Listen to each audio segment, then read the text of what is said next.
এবার সমস্ত পরিচালক আর প্রযোজকদের বিরুদ্ধে রুখে দাঁড়ালো অভিনেত্রী সৌমিত্রা কুণ্ড। বিস্তারিত জানতে ভিডিওটি দেখুন। মহিলাদের নিরাপত্তার জন্য কঠোর আইন আনা জরুরি, তাও এখনই।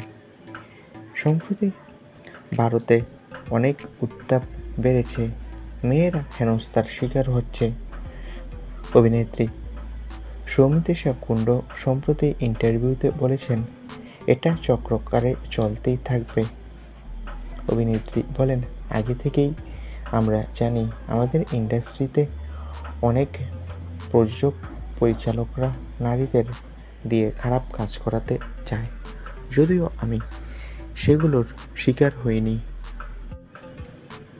অভিনেত্রী সৌমিত্রা বলেন, যারা এ সমস্ত অন্যায় করেছে তাদের আইনি আওতায় এনে কঠোর শাস্তি হওয়া উচিত, আর নতুন আইন প্রণয়ন করা উচিত যাতে তারা নতুন করে আর অন্যায় না করতে পারে।